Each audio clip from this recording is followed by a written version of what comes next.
Mr. Edward Chia.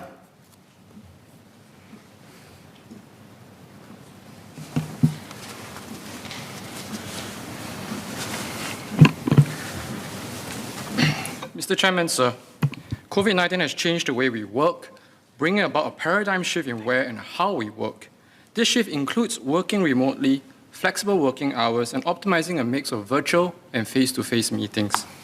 As we transit into COVID-19 endemic environment, further changes in work conditions will create stresses to our employees' mental well-being. Many workers will face the challenge of managing their work-life balance in a hybrid work model, thereby compounding levels of anxiety. Conversely, these shifts could also present opportunities for better work-life harmony and encourage those who have left the workforce due to caregiving needs to return to the workforce. To tap on the opportunities and mitigate the downsides, there needs to be continuous efforts to support evolving HR practices.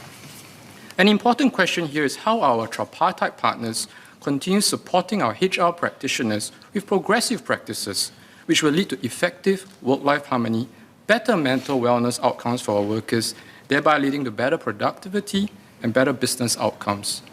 My proposal is to have a common accreditation for the HR industry. Thank you. This will set the foundation for workers' future work arrangements as companies respond differently to this new reality. This proposal bears similarity to one of the recommendations by the NTUC SNEF PME Task Force on enhancing fair employment practices through improving HR standards. This ensures that there's a standard recognition of good HR practices across the board. There have been ongoing efforts made in providing flexible work arrangements for employees who are non-frontline and non-shift roles. These efforts, therefore, should be translated to include more frontline and shift workers, because such jobs will only increase. As we work towards aligning these common HR practices, I would also like to raise questions on how will MOM encourage employers to sustain this increasing prevalence of flexible work arrangements during and post-COVID-19. What are the areas in the Employment Act that require a review to recognize these changes to work arrangements? MOM could consider framing clear guidelines and consider updates to the Employment Act for such practices in partnership with SBF, SNEF, and TUC, and the various HR professional associations.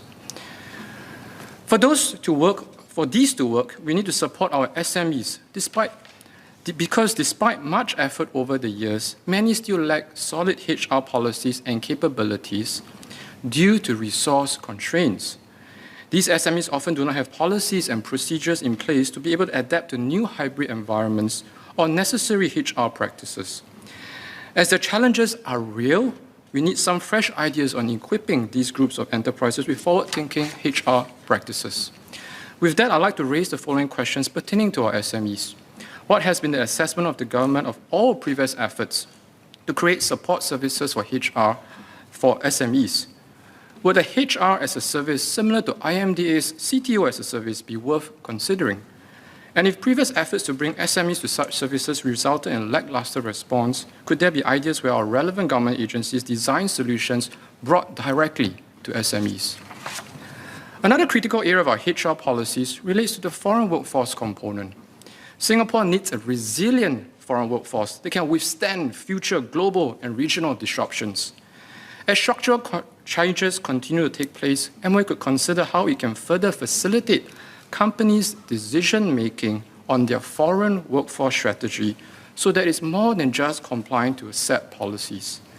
How a company determines the best sources for their foreign workforce in line with the diversity of capabilities required to complement our local expertise is a strategic choice that cannot be underestimated. It impacts how companies will be able to acquire the talent and skills needed to compete, and this requires more collaboration with MOM, trade associations, and SME management. The shift in our work environment is real, and therefore how we work together requires innovative solutions. HR has always been important, but the nature of its value is fast evolving. This is the time to set guidelines for flexible work arrangements, enforce workplace mental health wellness, engage SMEs for deeper capability building, design strategic conversations for foreign manpower choices, and encourage our relevant government agencies such as ESG and WSG to triple down in their joint engagements for results. Thank you, Chairman.